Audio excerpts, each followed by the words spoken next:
ازيكم يا صحابي واخواتي عاملين ايه؟ يا رب كلكم تكونوا بخير في احسن صحة وحال دايما يا رب. طبعا الف مبروك للشخص اللي سحب امبارح 40,000 جنيه. شايفة من على السيستم واحد حط 1000 جنيه خدهم 40,000 جنيه في مفيش حوالي ربع ساعة تقريبا. تمام، انا شايفة كل دوت من على السيستم عندي.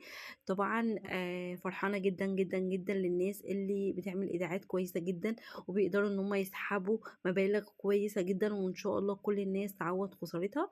اهم حاجه ان انت تمشي على شويه شروط وخطوات لتفعيل السكريبت. اول حاجه بتحمل ابلكيشن ميلبت وبتسجل بالبرومو كود ان ايه 00 الحروف كلها كابيتال، وبتعمل ايداع وتيجي عندي قناه التليجرام تاخد مني السكريبت. زي ما انتم شايفين كده يا شباب، هنا بيطلب مني الاي دي، هكتب الاي دي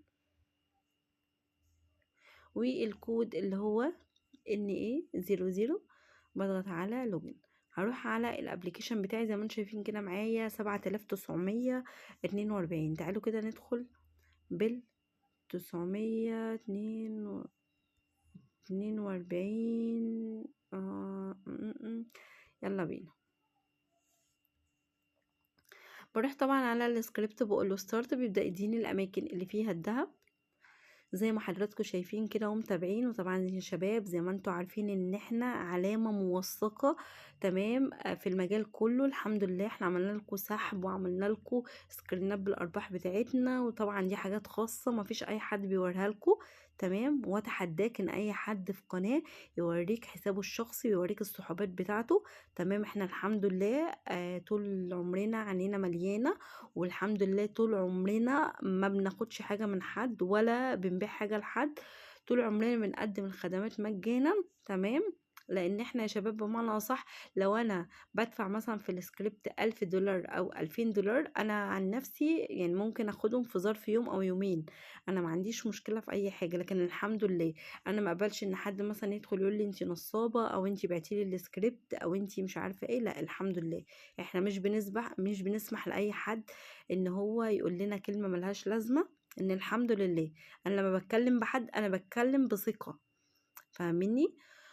والسكريبت بتاعنا لا بيطلب منك ايداع معين ولا بيطلب منك حاجات معينة. السكريبت زي ما انتم شايفين كده سلس في الاستخدام، سهولة جدا. طبعا لو انت حطيت اي دي تمام وانت مش مسجل بالبرومو كود، كل التوقعات هتبقى خاطئة. تمام، حتى لو انت مش عامل ايداع هيديك برضو كل التوقعات خاطئة عادي، مفيش اي مشكلة. لان في حد دخل بيقول لي انا عملت حطيت الاي دي وانا اصلا مش عامل ايداع. طب ايه المشكله؟ طب ما تحط الاي دي وانت مش عامل ايداع، ايه المشكله يعني؟ هل هيديك توقعات مظبوطه؟ هل هيديك التوقعات اللي انا باخدها دي؟ طبعا انا كل التوقعات مظبوطه لان انا ماشيه على الشروط الحمد لله. زي ما حضراتكم شايفين كده يا جماعه، انا عيد الجيم. طبعا بضغط على اجيم، بعدين بضغط على ستارت، بيبدأ يديني الاماكن الجديده. مش كل الأجيال طبعا هلتقط لحد قود 27، لأ هتلاقيني التقطت قود بدري والتقطت قود مثلا عالي، عشان الشركة متاخدش بالها ان انا بلعب بسكريبت فتبدأ ان هي تعملي بلوك للحساب بتاعي. تمام، وزي ما انتوا عارفين يا شباب ان احنا معانا حسابات كتير جدا. تمام، والحسابات دي موثقة. تمام، فعشان الشركة متاخدش بالها اعمل ايداع كويس. تمام، اعمل ايداع كبير وادخل العب لك جيمين في اليوم بكتير قوي واسحب. تمام، وارجع اعمل ايداع تاني يوم ماشي واسحب برضو. تمام، ما تخليش فلوس في الحساب خالص رجاء يعني خاص. لان كان في حد كلمني من حوالي يومين او 3 قال لي الحساب بتاعي كان فيه 30,000 جنيه وقفلت الحساب. يعني هو خلص لعبة بالسكريبت وقفل الحساب وجي تاني يوم يفتح لقى الحساب مش بيفتح معاه. تمام، فطبعا دخلت على السيستم عرفت ان الاستاذ يعني طول النهار كان بيلعب، بس كان بيلعب بمبالغ قليله، يعني كان بيلعب ب10 و20. وده طبعا اكبر غلط، اكبر غلط ان انت تكون مثلا شاحن 1000 جنيه وبتلعب ب10 ب20. ازاي؟ معلش يعني ازاي؟ شاحن ب1000 جنيه، ادخل بال1000 جنيه. تمام، هتعمل لحد قود 27، هتعمل حوالي 27,000 جنيه. ده جيم واحد بس.